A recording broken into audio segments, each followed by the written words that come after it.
ప్రహ్లాదుడు ప్రథముడంటే ఇతను కనిష్ఠుడైనా కానీ ఉత్తమ గుణాలలో ప్రహ్లాదుడు ప్రథముడిగా ఉన్నాడు. అతడు సాటి లేని హరిభక్తుడు, పరమ భాగవతుడు. నారాయణ తత్వాన్ని చక్కగా తెలుసుకున్నటువంటి వాడు. ఇంకా అతని యొక్క గుణాలను చెప్పుకుంటే అపారంగా ఉన్నాయి. తన యందు నకిల భూతమునందు ఒక భంగి సమహిత తత్వము జరుగువాడు. పెద్దల బడగన్న మృత్యునికి వడే జేరి నమస్కృతులను చేయువాడు. కన్ను దోయికి నవ్య కాంతలడ్డంపైన మాతృభావము చేసి మరుడువాడు. తల్లిదండ్రుల భంగి ధర్మవత్సలతను దీనులుగా ఉండువాడు. సకులయన సోదర స్థితి జరుపువాడు. దైవతములందు గురువులందు ఉంచువాడు. లీలలందున గొంతులు లేనివాడు. లలిత మర్యాదుడైన ప్రహ్లాదుడు ఇతడు. ఇన్ని సుగుణాలు చెప్పాడు ప్రహ్లాదుని యొక్క మంచి తత్వాన్ని గురించి తెలియజేస్తూ. రాజా, ప్రహ్లాదుడు సమస్త ప్రాణులు తన వంటి వాడే అని తన యొక్క హృదయంలో కలిగి ఉంటాడు. పెద్దలిదలైతే సేవకుడిలాగా నమస్కరించేటువంటి వినయశీల తత్వాన్ని కలిగి ఉన్నాడు ప్రహ్లాదుడు. తన స్త్రీ ఎదురైనట్లయితే మాతృభావంతో పక్కకి తొలగి శీలవంతత కలిగి ఉన్నాడు. దీనులను తల్లిదండ్రుల్లాగా ధర్మ వత్సలతతో ఆదరిస్తూ ఉన్నాడు. సాటి వారిని సోదర భావంతో చూస్తూ సహృదయతని తెలియపరుస్తూ ఉన్నాడు. గురువులు దైవ సమాలుగా భావించాడు. వినోదం కొరకైనా కానీ అబద్ధం ఆడట ఈ యొక్క ప్రహ్లాదుడు. ఇటువంటి ఉత్తమ సత్వగుణ సంపన్నుడు ఈ ప్రహ్లాదుడు ఎక్కడ పుట్టాడు? దానవ వంశంలో ఉద్భవించాడు. అయినా కానీ అన్ని సుగుణాలు అందిపుచ్చుకున్నాడు ప్రహ్లాదుడు.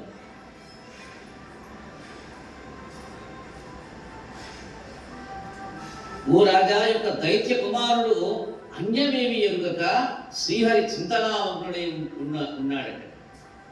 ఇక నారాయణుడు తప్పించి దైవంగా ఇక ఎవరిని ఆ యొక్క స్థానంలో చూడనటువంటి ఉత్తమ గుణాలు ఉన్నాయి యొక్క ప్రహ్లాదుడు. ఈ యొక్క అసురరాజపుత్రునిలో సద్గుణాలన్నీ సమూహంగా వచ్చి నిలిచిపోయినట్లుగా కనిపిస్తూ ఉన్నాయి. విష్ణువుని విడిచిపోలేని భక్తిలాగా ప్రహ్లాదుని యందే ప్రీతితోడ విడిచి వెళ్లకుండా నిలిచిపోయినాయి.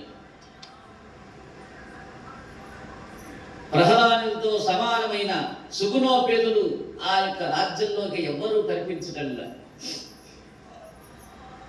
మీ వంటి ఉత్తమ భగవద్భక్తుల్లాగా రాక్షస కుమారునికి కీర్తింపకుండా ఉండగలమా? గుణనిధి అయినటువంటి ఆ యొక్క ప్రహ్లాదుని గుణాలు అనేకంగా ఉన్నాయి. వాటిని లెక్కించడానికి 1000 తరాల ఆదిశేషుని వల్ల కూడా కాదుట అన్ని సుగుణాలు ఉన్నాయి ఈ యొక్క ప్రహ్లాదుడు. అలాంటి ధ్యానవంతుడై ఉండేటువంటి తరమునమ శ్రీహరి తనను చేరినట్లుగా తాను తన యొక్క స్నేహితుడిని చేరుస్తూ ఉన్నాడు.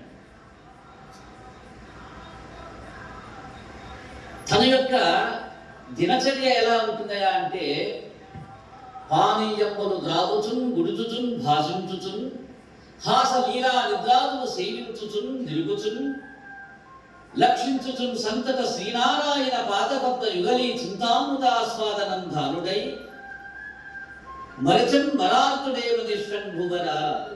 ఓ రాజా, ఆ యొక్క ప్రహ్లాదుడు అన్నపానములు ఆరగించేటప్పుడు,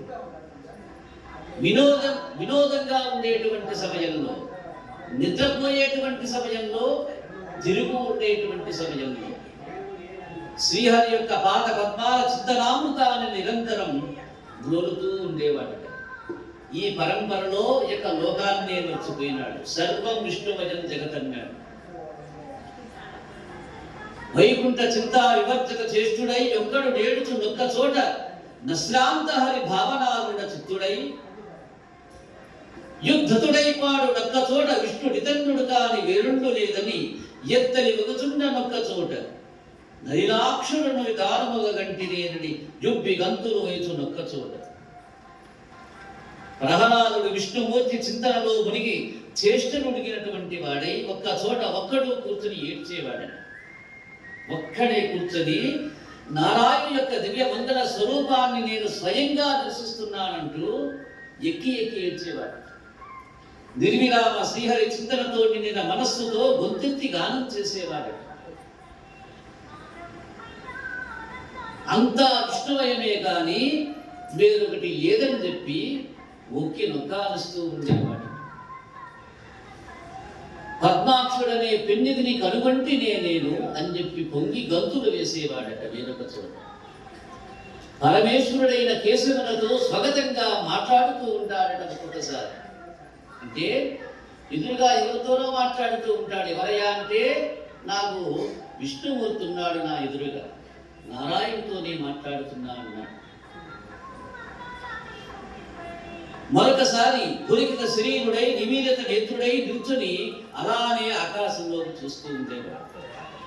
ఈ విధంగా పూర్వజన్మల యందు సంప్రాప్తమైనటువంటి పరమ భాగవతుల సాంగత్యము చేత చూడండి ఈ జన్మ ఇలా కొనసాగిపోతుంది. మనకి ఏవేవో నష్టాలు పడ్డాం, కష్టాలు అనుభవించాం, మరు జన్మకైనా మంచి ప్రాప్తిని పొందుతాం అనేటువంటి భావం రావాలి మనుషుడు. ఈ జన్మలో పనికిరాని కొడుకు పుట్టాడు ఇక ఈ యొక్క శరీరానికి, అయిపోయింది నా యొక్క ఈ జన్మ మరికొద్ది రోజుల్లో అయిపోతుంది, వచ్చే జన్మకైనా సుపుత్రుడు కలగాలనేటువంటి భావం చేత సుకర్మలు ఆచరించాలి. అదే ఇక్కడ చెప్తున్నాడు. పూర్వజన్మల యందు సంప్రాప్తమైన పరమ భాగవతుల సాంగత్యము లభించిన ముకుంద చరణాల మీద సేవా నిరతి చేత వికసించిన మోక్ష కాంక్షను పెంపొందించుకుంటూ, అంటే నాకు మోక్షకాంక్ష అనేటువంటిది ఉన్నతంగా కావాలంటే భాగవతుల సాహచర్యం లభించాలి. పదే పదే శ్రీమన్నారాయణని గురించి ఎవరైతే చెప్తారో వాళ్ళ వెంట తిరగాలి. నారాయణ పాదపద్మ సేవా తత్వత కలిగినటువంటి వారి యందు నీవు ప్రేమించబడుతూ ఉండాలి. ఇలాంటి తత్వానికి బద్ధులైన వారి వెంట నువ్వు తిరుగుతూ ఉండాలి.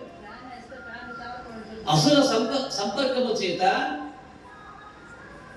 తన యొక్క చిత్తాన్ని అన్యాక్రాంతము కాకుండా వాటిని నిలుపుకుంటూ సంసార బంధాన్ని తొలగించుకోవాలనేటువంటి బుధజన విధేయుడై సుగుణమని శ్రేష్ఠుడై పరమ భాగవతోత్తముడై పవిత్రతను అయినటువంటి సుపుత్రుడితో శత్రుత్వం వహించి రాక్షస రాజు కొంచెమైనా కరుణ చూపించలేకపోతూ ఉన్నాడు తన యొక్క కుమారుడైనటువంటి ప్రహ్లాదుడు.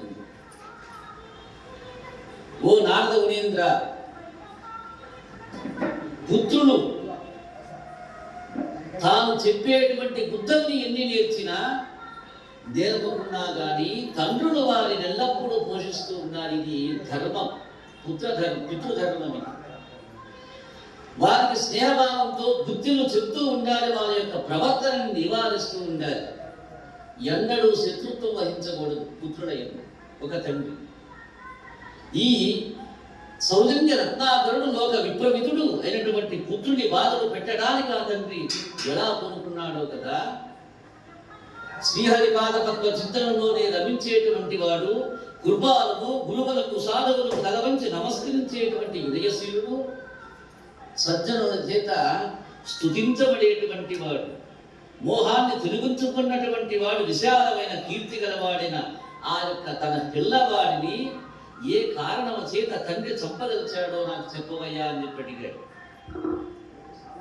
అలా అన్నటువంటి పరీక్ష యొక్క రాజుగారికి చెప్తూ ఉన్నాడు, ధర్మరాజుకు చెప్తూ ఉన్నాడు నారదుడు. ఇది నారద ధర్మరాజు సంవాదం.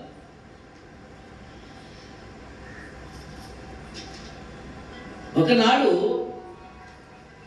హిరణ్యకశిపుడు అనుకున్నాడట మనసులో, వీడు నాకు లభ్యమైన స్వరలోకాధిపత్యాన్ని గురించి లక్ష్య పెట్టటంలే, నా యొక్క గొప్పతనాన్ని గురించి గుర్తించటల్లా, ఎంత గొప్ప కార్యాన్ని సాధించాను నేననేటువంటి విషయాన్ని మర్చిపోయినాడు. వీడికి అసలు ఆ కత్తి లేదు.